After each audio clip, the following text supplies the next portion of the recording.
ஆண்டவராய் இயேசு கிறிஸ்துவின் இனிதான நாமத்தினாலே உங்களை எல்லாரையும் வாழ்த்தி வரவேற்கிறேன். கர்த்தர் இந்த நாளிலும் இந்த நல்ல நாளிலும் கர்த்தர் உங்களை உங்களுடைய குடும்பத்தையும் உங்களுடைய தேவைகள் எல்லாவற்றையும் சந்தித்து ஆசீர்வதித்து வழி நடத்துவாராக.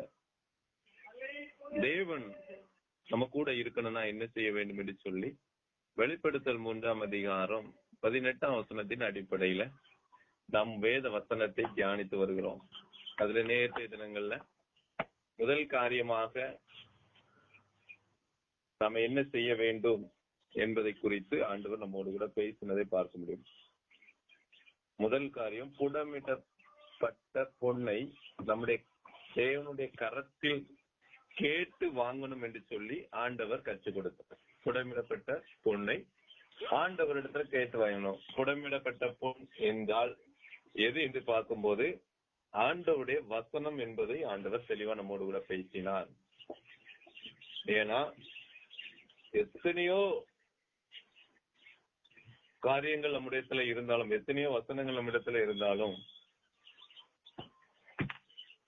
அதே நேரத்துல எது சரியான வழி, எது தவறான வழி என்பதை துல்லியமாக நமக்கு சுட்டி காமிப்பது வேத வசனம் தான்.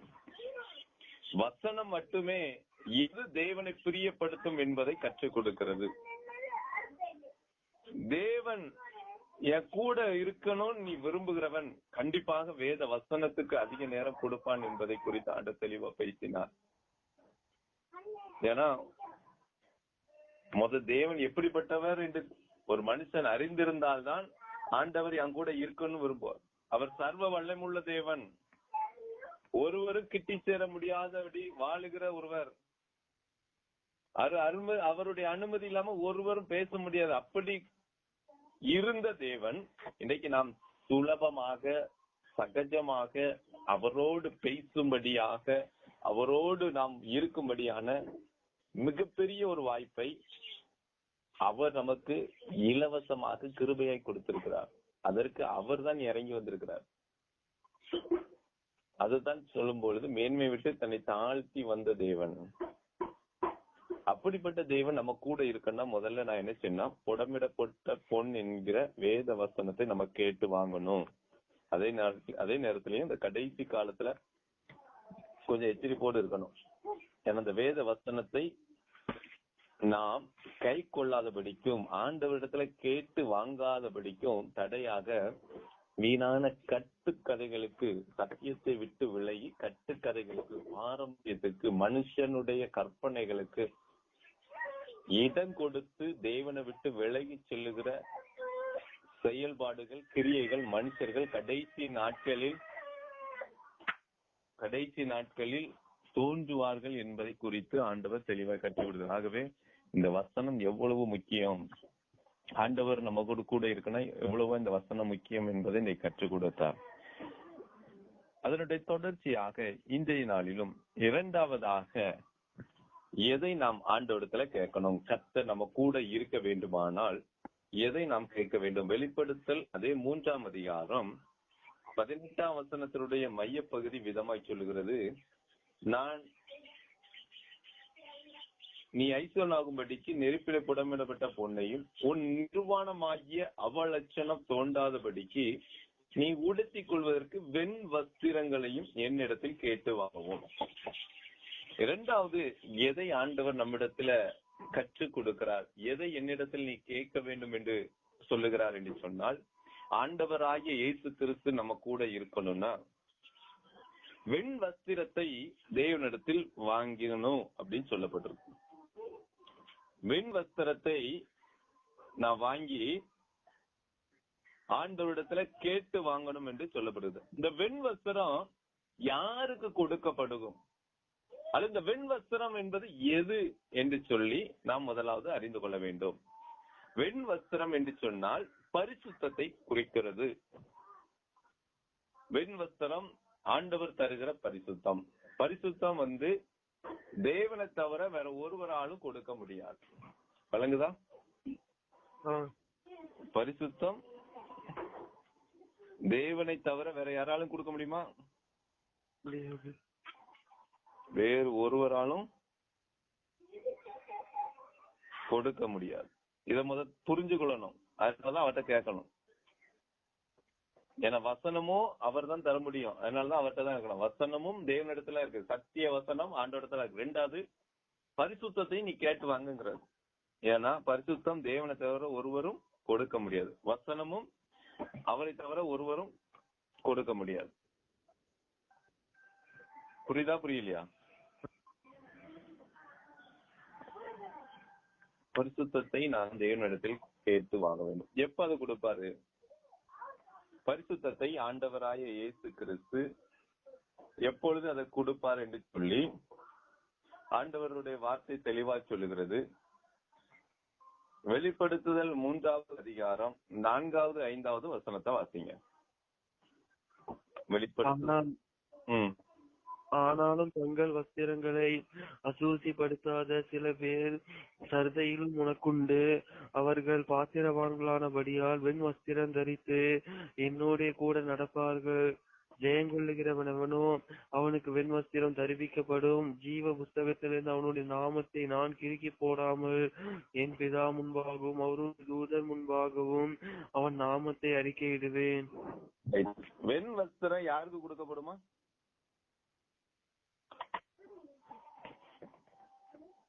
ஐந்தாவது தொடக்கம் என்ன சொல்லுது?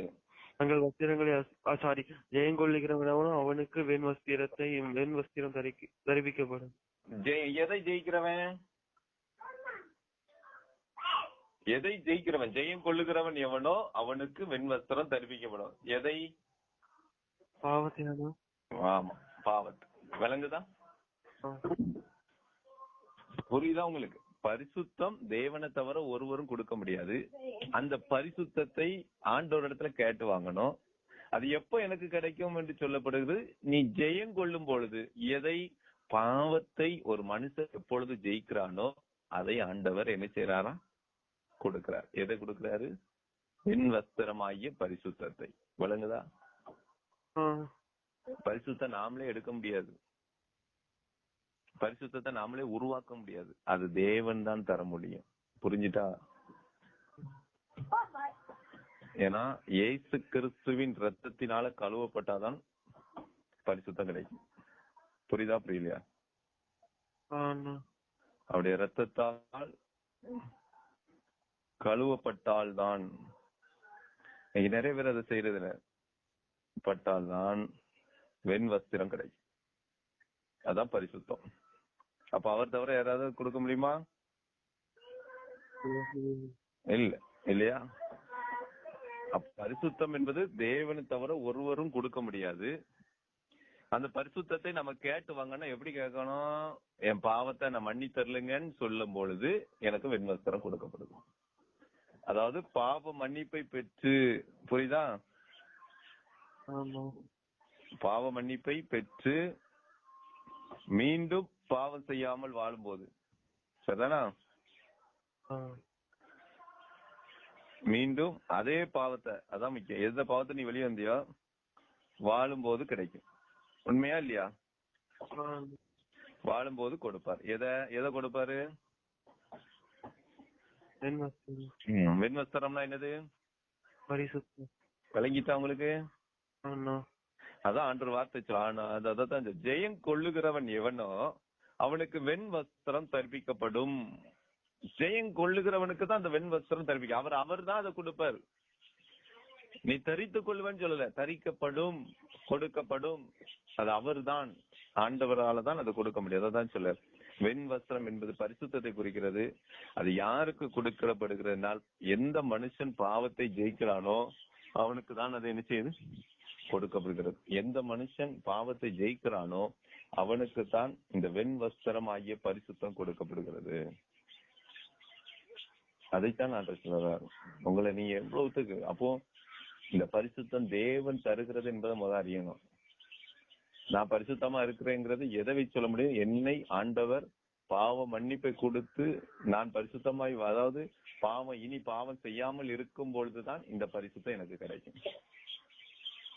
நாமே நினைச்சிருக்கிறோம், நான் இன்னைக்கு பாவம் செய்யல அப்புறம் பரிசுத்தமா இருக்கல. எந்த ஒரு மனிதன் தன் பாவங்களை உண்மையா அறிக்கையிட்டு அந்த பாவத்தை தேவனுடைய கரத்துல ஒப்பு கொடுத்து மன்னிப்பு பெற்று மீண்டும் அதே பாவத்தை செய்யாமல் வாழுகிறானோ அவனுக்கு தேவன் இந்த பரிசுத்த வஸ்திரமாகிய வெண் வஸ்திரமாகிய பரிசுத்தத்தை ஆண்டவர் கொடுக்கிறார். தான் ஜெயம் கொள்ளுகிறவனுக்குத்தான் இது கொடுக்கப்படும். சரிதானா? புரிஞ்சுட்டா உங்களுக்கு? இதையும் ஆண்டர்கிட்ட கேட்டு ஆகணும். அப்போ நான் தேவன் என் கூட இருக்கணும்னா பரிசுத்த, அதாவது வெண் வஸ்திரமாகிய என்னது இருக்கணும்? பரிசுத்தம் இருக்கும்போது என் கூட ஆண்டவர் இருக்க முடியுமா? விளங்கிட்டா உங்களுக்கு? அப்ப ஆண்டவருடைய காரியத்தை நம்ம ஒவ்வொன்றையும் தெரிஞ்சுக்கணும். ஆண்டவர் வேத வசனத்துக்கு அதிக நேரம் கொடுத்து நேசித்து வாசித்து அதன்படி நடந்து போதிக்கும் பொழுது ஆண்டவர் என் கூட இருப்பாரு. 2வது, பாவத்தை அறிக்கை செய்து அதன் நிமித்தம் பாவ மன்னிப்பை பெற்று மீண்டும் அதே பாவத்தை செய்யாமல் வாழும் பொழுது அந்த வெண் வஸ்திரமாகிய பரிசுத்தம் நம்ம கொடுக்கப்படுது. எங்க பரிசுத்த வஸ்திரம் ஆண்டவர் கொடுத்திருக்கிறாரோ, எந்த மனுஷனுக்கு அந்த பரிசுத்தத்தை ஆண்டவர் கொடுத்திருக்கிறாரோ அவனோடு கர்த்தர் இருப்பார். இருப்பாரா இல்லையா? இருப்பாருண்ணா. ரைட். இதே மொத்தமா 3 காரியம் தேவன் நம்ம கூட இருக்கணும்னா 3 காரியம். அதுல 2 கேட்டு வாங்கணும், 1 நமக்குள்ள செயல்படுத்தணும். 2 கேட்டு வாங்க இருக்கு. 1 வேத வசனம், 2வது பரிசுத்தம். இந்த வேத வசனமும் பரிசுத்தமும் அது தேவனிடத்துல இருந்து மட்டும்தான் இருக்கும். அதனாலதான் தேவன்கிட்ட கேட்டு வாங்கணுங்கிறது. சும்மா நம்ம கேட்டு வாங்க கூடாது. ஆண்டவர்கிட்ட நான் ஸ்பெஷலா கேட்கணும், ஆண்டவரே இந்த 2 என் வாழ்க்கையில வேணும். புடமிடப்பட்ட பொண்ணாகிய வசனமும் என் வாழ்க்கையில இருக்கணும், வெண் வஸ்திரமாகிய பரிசுத்தமும் எனக்கு. அது 2ம் உம்முடைய கரத்துல இருந்தா எனக்கு வேணும். நீங்க எனக்கு தாங்க, நீங்க எனக்கு தாங்க என்று சொல்லும் பொழுது அது ஆண்டவரிடத்துல அதை பெற்றுக்கொள்வதற்கு வழியும் கற்றுக் கொடுத்துட்டார். அதை எப்படி நீ பெற்றுக்கொள்ள முடியும், ஏன் அந்த வசனத்தை கேட்கணுங்கிறதுக்கு நம்ம அதை தெளிவா புரிஞ்சிச்சு. ஏன் வசனத்தை நான் கேட்கணும்னா அது நன்மை தீமையான காரியத்தை நம்ம கற்றுக் கொடுக்கும். ஏன் அப்படிங்கிற ஒரு கொஸ்டினுக்கு இதைத்தான் சொல்லுகிறது. அதே நேரத்தில் வெண் வஸ்திரம் எப்படி கிடைக்கும் அப்படின்னா அவர் ரத்தத்தால் கழுவப்பட்டதுதான் எப்படி கிடைக்குங்கிறத ஆண்டவர் கற்றுக் கொடுத்தாங்க. இப்போ 3வது அதே வெளிப்படுத்தல 3ஆம் அதிகாரம் 18ஆம் வசனத்தில் பின்பகுதி என்ன சொல்லுகிறது? 3:18 கேட்டு வாங்கி கொள்ளவும், என்னிடத்தில் வாங்கி கொள்ளவும் சொல்லிட்டு நீ பார்வை அடையும்படிக்கு உன் கண்களுக்கு கலிக்கம் போடவும் வேண்டும் என்று உனக்கு ஆலோசனை சொல்லுகிறேன்.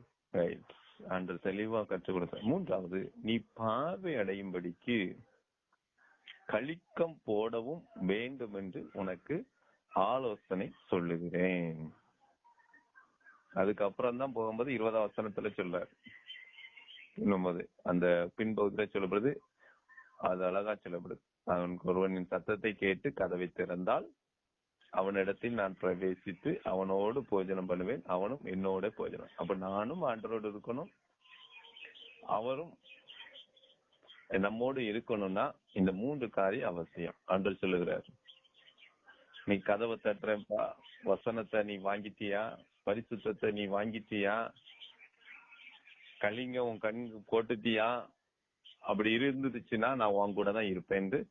ஆண்டவர் இந்த வசனத்தின் மூலம் நம்மோடு கூட பேசுறதை நம்ம பார்க்க முடியும். இந்த கலிங்கம்னா என்னது? கண்களுக்கு கலிக்கம், சாரி கலிக்கம்னா என்னது? இந்த கலிக்கம் போடு அப்படின்னா நம்முடைய கண்கள்ல ஏதோ ஒரு குறைபாடு இருக்கு, அப்படிதானே? அதனாலதான் கண்ணுக்கு போட சொல்லியிருக்காரா இல்லையா? 3வது காரியம் சரிதானா? முதல்ல புடமிடப்பட்ட பொன் என்கிற வேத வசனம் வேணும், 2வது வெண் வஸ்திரமாகிய பரிசுத்தம் வேணும், 3வது கண்களுக்கு கலிக்கம் என்னதுங்கிறத இப்ப பார்க்க போறோம். சரியா? இப்ப கண்ணுக்கு கலிக்கம் போடணும்னா அப்ப அந்த பார்வையில ஏதோ ஒண்ணு குறைபாடு இருக்கு, அப்படிதானே?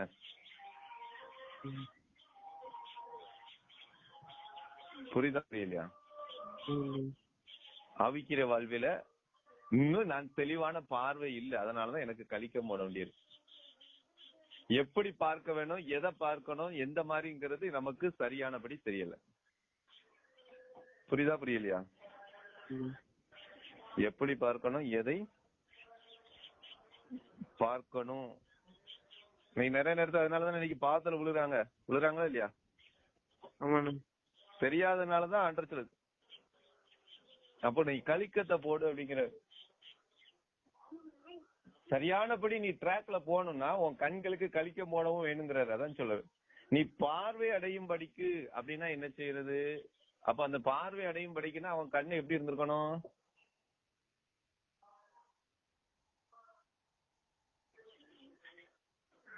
இப்போ அவன் கண்ணு பார்வை அடையணும் அப்படின்னு ஆண்டவர் வசனம் சொல்லுது, அப்படிதானே? நீ பார்வை அடையும் படிக்கு அப்படின்னா அவனுக்கு முன்னாடி அந்த கண்ணு எப்படிப்பட்ட கண்ணா இருக்கணும்? குருடா இருக்கணுமாண்ணா?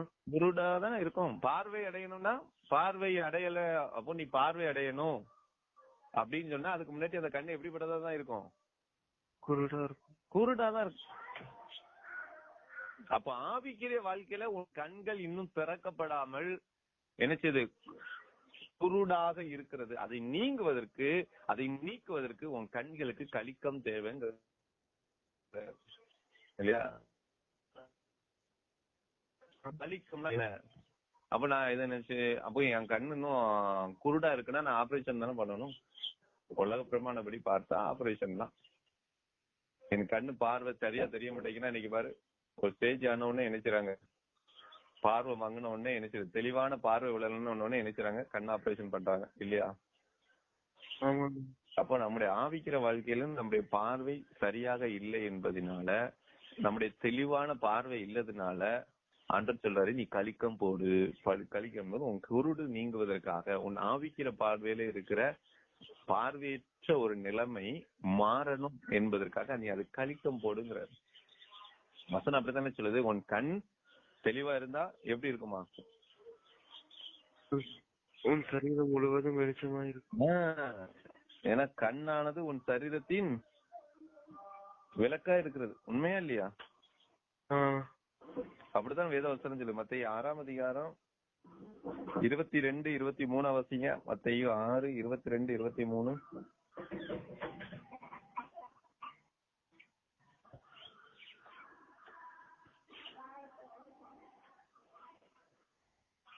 உன் கண்ணானது சரீரத்தின் விளக்காய் இருக்கிறது. உன் கண் தெளிவா இருந்தா உன் சரீரம் முழுவதும் வெளிச்சமா இருக்கும். உன் கண் கெட்டதா இருந்தா உன் சரீரம் முழுவதும் இருளா இருக்கும். இப்படி உன்னில் உள்ள வெளிச்சம் இருளா இருந்தால் அவ்விருள் எவ்வளவு அதிகமா இருக்கும். வழங்கிச்சா? உன் கண்ணு தெளிவா இருந்துச்சுன்னா உன் டோட்டல் நீ எல்லாத்துலயும் கரெக்டா இருப்பாங்க. அதுக்குதான் ஆண்டவர் சொல்ல, இந்த கண்ணை ரொம்ப கவனம் வச்சு உன் கண்ணுக்கு கலிங்கம் போடுங்கிற. கலிக்கம்ங்கிறது ரொம்ப முக்கியம். அது ஆவிக்கிற வாழ்க்கையில நீ குருடா இருக்கிற, ஆவிக்கிற வாழ்க்கையில நீ எனக்கு எப்படி இருக்கிற? குருடா இருக்கிற. அதனாலதான் உன்னுடைய கண்ணு, அதைத்தான் இங்க ஆண்டவர் சொல்லாரு, இந்த ரொம்ப கவனமா இருக்கு இந்த கண்ணு தான். இந்த கண்ணு பார்க்கறதுலாம் ரொம்ப எதுனாலுமே அதை உள்ள அப்சர்வ் பண்ணதுக்கு ரொம்ப விரும்பும். எதை பார்க்கறதுக்கு பிரயாசப்படுது? உலகத்தை பார்க்குதுன்னா உன் ஆவிக்கிற கண் குருடா இருக்கிறதுன்னு அர்த்தம். அதனாலதான் அடுத்த உன் கண்ணுக்கு கலிக்கம் போடு. நல்லதை மாத்திரம் பார்க்கணும், தகுதியானதை மட்டும் பார்க்கணும், தெய்வ சித்தத்தை மாத்திரம் பார்க்கணும். உன் கண்ணுக்கு கலிக்கம் தேவை. அப்போ இந்த கண்ணு தெளிவாகிறதுக்கு நான் கலிக்கம்னா என்னது அது தெரியணும்ல. கலிக்கம்னா என்ன? அப்போஸ்தலர் 9ஆம் அதிகாரம் 17வது வசனம். அப்போஸ்தலர் 9ஆம் அதிகாரம் 17வது வசனம்.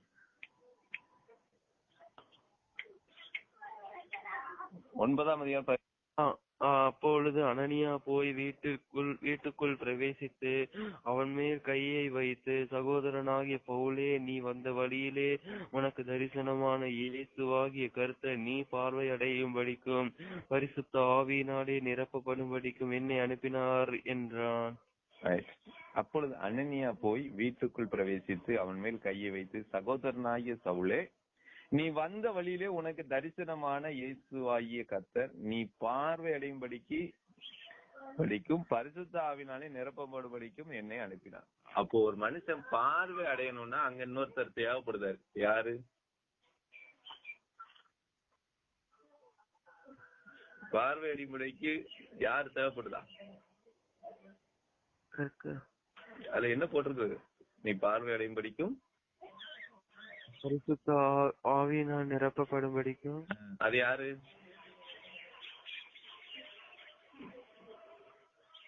பார்வை அடையறதுக்கு சப்போர்ட்டா வர்றது யாரு?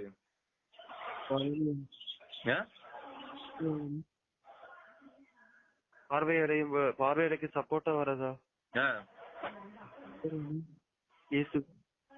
அது எப்ப இப்ப பார்வை அடையினவங்களுக்கு எப்படி தெளிவா பேசுறேன். பார்வை அடையும் படிக்கு அதுக்கு அடுத்தால என்ன எழுதியிருக்கு அதையாவது வாசிங்க. பரிசுத்த ஆவியினாலே நிரப்பப்படும்படிக்கு எந்த என்னை யாரு? சவுலுக்கு தம்பியா? இல்ல. ஆ. அதோட வார்த்தை உங்களுக்கு புரியுதா? பார்வை அடையும் படிக்கும் சப்போர்ட் யாரு? அடுத்தால யாருதான் கூட? 2 பேரு பார்வை அடைவான்ட்டு போய் விட்டுருக்கலாம்ல. ஆனா கூட ஒரு நபரை சேர்க்கிறாங்களா? யாரு? பரிசுத்த ஆவி. அப்போ ஒரு பார்வை அடையதுக்கு முழுமையா யார் ஒருவர் தேவைப்படுது? பரிசுத்த ஆவி. எப்பவுமே என்ன கேக்குறாங்கிற மைண்ட்ல வைக்க கூடாது. நமக்கு என்ன சத்தியம் அதுல சொல்ல போறாங்க தான் உங்களை இதை வாசிச்சு அதுல எடுக்க சொல்றேன். அப்போ பார்வை அடையும் படிக்கும், அதே நேரத்துல பரிசுத்தாவின் நிரப்பப்படும் படிக்கும். அப்ப என் பார்வை எப்பொழுதும் தெளிவா இருக்கணும்னா, சரியா இருக்கணும்னா, பார்வை அடையணும்னா எனக்கு அங்க யாரு தேவைப்படுதா?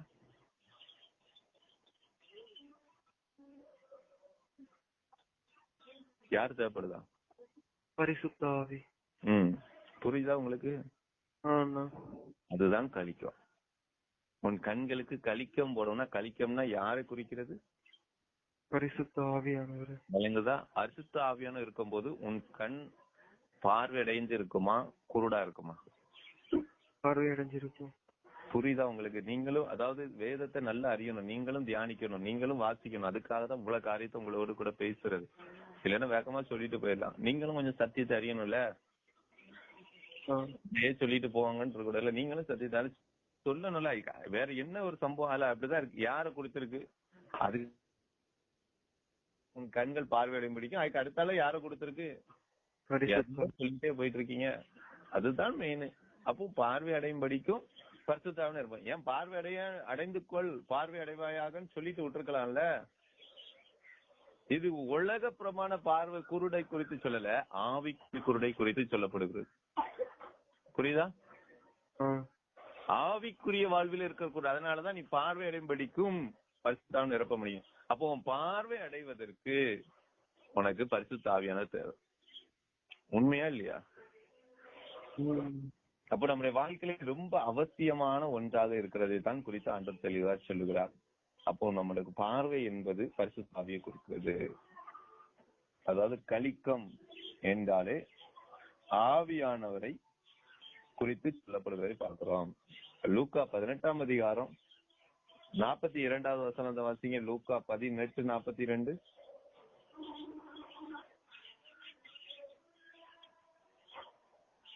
லூக்கா 18ஆம் அதிகாரம் 42வது வசனம். இயேசு அவனை நோக்கி, நீ பார்வை அடைவாயாக, உன் விசுவாசம் உன்னை ரட்சித்தது என்றார். விசுவாசம் தான் ஒண்ணு. நான் பார்வை அடையணும் அப்படின்னா எனக்கு பரிசுத்த ஆவியானவர் வேணும்னா எனக்கு அந்த விசுவாசம் வேணும். அப்போ நம்முடைய வாழ்க்கையில முக்கியமான ஒன்று, பரிசுத்த ஆவி இருக்கிறவனோடு இயேசு கிறிஸ்து இருக்க முடியுமா? இருக்க முடியுமா? இருக்க முடியாதா? இருக்க முடியும். நல்ல கவனிங்க. ஆண்டவரா இயேசு கிறிஸ்து நம்ம கூட இருக்கணும்னா ஆண்டவர் சொல்றாரு, வசனம் ரொம்ப முக்கியம் தம்பி, வசனம் உன் வாழ்க்கையில வேணுங்கிறாரு. வசனம் இருக்கிற இடத்துல ஆட்டோமேட்டிக்கா பரிசுத்தம் வந்துருமா? பரிசுத்த வர்ற இடத்துல யார் வந்துருவா? பரிசுத்த ஆவியானவர் எங்க வருவாரு? பாவம் இருக்க இடத்துல வருவாரா, பரிசுத்த இருக்க இடத்துல வருவாரா? பரிசுத்த இருக்க இடத்துல. அப்போ வசனம் நம்ம முழுமையா வசனத்தை கை கொள்ளும் பொழுது என் வாழ்க்கையில ஆண்டவர் பரிசுத்தத்தை தராரு. என் வாழ்க்கையில எப்போ பரிசுத்த நிறைவா இருக்கிறதோ அப்பொழுது ஆட்டோமேட்டிக்கா எனக்குள்ள செஞ்சிருவாரு, பரிசுத்த ஆவியானவர் வந்துருவாரு. பரிசுத்த ஆவியானவர் யாரோடு இருக்கிறாரோ அவர்களோடு இயேசு கிறிஸ்துவும் இருப்பார். விளங்கிட்டா? விளங்கலையா? அப்ப நம்முடைய வாழ்க்கையில மிக முக்கியமான 3 காரியங்களை தான் ஆண்டவர் சொல்கிறார். எப்பா, நான் உன் கூட இருக்கணும்னு அந்த 3 அவசியம். வசனம் அதை ஏன்ட்ட தான் கேட்டுவாங்க. ஏன்னா நான் தான் வசனத்தை கொடுக்குறேன். உலகமும் கொடுக்கும், பிசாசும் கொடுப்பான், நமக்கு ஏற்ற வசனம். ஆனா ஆண்டவர் கொடுக்குற வசனம் தான் ஜீவன் உள்ளது. 2வது, ஆண்டவருடைய காரியத்துல நம்ம கற்றுக் கொடுக்கறது வெண் வஸ்திரம், பரிசுத்தம். யார் ஒருவன் பரிசுத்த, அதாவது யார் ஒருவன் பாவத்தை ஜெயிக்கிறானோ அவனுக்கு ஆண்டவர் அந்த பரிசுத்தத்தை கொடுக்கிறார். அந்த பரிசுத்தமும் தேவன் தான் கொடுக்க முடியும். வேறு ஒருவராலும் கொடுக்கவே முடியாத ஒன்றுதான் அந்த பரிசுத்தமான ஒரு வாழ்க்கை வாழ்வதற்கு ஆண்டவருக்கு பிரியமானபடி நம்ம ஒப்பு கொடுத்து ஆண்டவருக்கு பிரியமானபடி செய்யும்படியாக பாவத்தை ஜெயித்து ஆண்டவர் சமூகத்துல ஆண்டோடைய பரிசுத்த ரத்தத்தினால எந்த ஒரு மனுஷன் தன் பாவத்தை கழுவப்பட்டிருக்கிறானோ அவனுக்குத்தான் இந்த பரிசுத்த வஸ்திரத்தை ஆண்டவர் கொடுக்கிறார். அது அவர் தான் கொடுக்க முடியும். ஏன்னா அவர் இடத்துலதான் இந்த பரிசுத்தம் இருக்கிறது. வேற ஒருவர் இடத்துல இந்த பரிசுத்தம் இல்லை. அதனாலதான் இந்த வார்த்தை குறித்து ஆண்டவர் சொல்லுகிறார். மூன்றாவது, அதோட நான் நின்ற முடியாது. நான் பரிசுத்தமா இருக்கேன், நான் பரிசுத்தமா வாழ்றேன், போதும் அப்படிங்கிற நிறைவா இருக்கிறது. நிறைவு என்பது ஆவியானவர் இருக்கணும். ஏன்னா எப்பொழுதும் நம்ம கூட இருக்கிறவர் பரிசுத்த ஆவியானவர். அதுக்காக தான் வேதத்தில் சொல்லுகிறார், என்றைக்கு உங்களோடு கூட இருக்கும்படியே பரிசுத்த ஆவியானவர் நமக்கு ஆண்டவர் தந்திருக்கிறார். எந்த மனுஷனோடு பரிசுத்த ஆவியானவர் எப்பொழுதும் இருக்கிறாரோ அவரோடு கர்த்தரும் இருக்கும். அதுதானா? யாரோடு பரிசுத்த ஆவியானவர், அதான் முக்கியம். அப்பப்ப வாங்கிட்டு போறதெல்லாம் பிரச்சனை கிடையாது. ஆவியானவர் எப்போதும் இருக்கிறாரோ, புரியுதா? எப்போதும் இருக்கிறாரோ அவரோடுதான் யார் இருப்பா?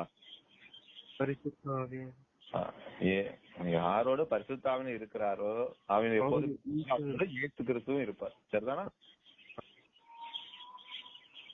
புரியுதா புரியலையா? இப்ப பரிசுத்த ஆவியானவர் என் கூட இருக்கணும்னா என்னது என்கிட்ட இருக்கணும்? பரிசுத்தம் இருக்கணும். பரிசுத்தம் என்கிட்ட இருக்கணும்னா என்னது இருக்கணும்? என்கிட்ட வேதவசனம். Very good. விளங்கிட்டா உனக்கு? புரியுதா எல்லாருக்கும் உங்களுக்கு? பரிசுத்த ஆவியானவர், அதாவது இயேசு கிறிஸ்து யாரோட இருப்பாரு அப்படின்னா ஆவியானவர் யாரோட இருக்காங்களோ அவங்க கூட இருப்பாரு.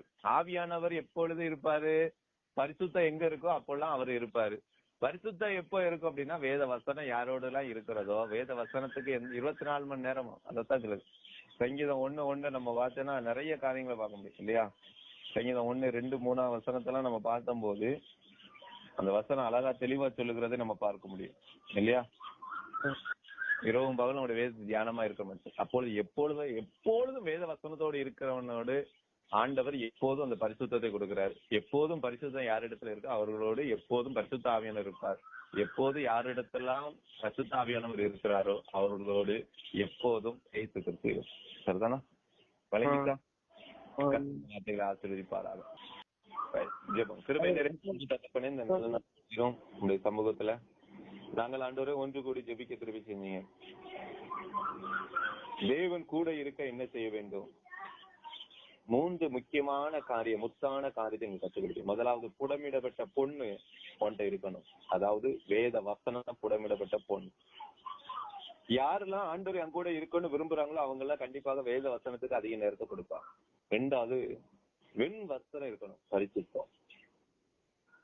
யாரெல்லாம் பாவத்தை உண்மையாய் மனதார ஜெயிக்கிறார்களோ அவர்களுக்கு அந்த பரிசுத்த வஸ்திரம் கொடுக்கப்படும். 3வது, கண்களுக்கு கலிக்கம் போடணும்.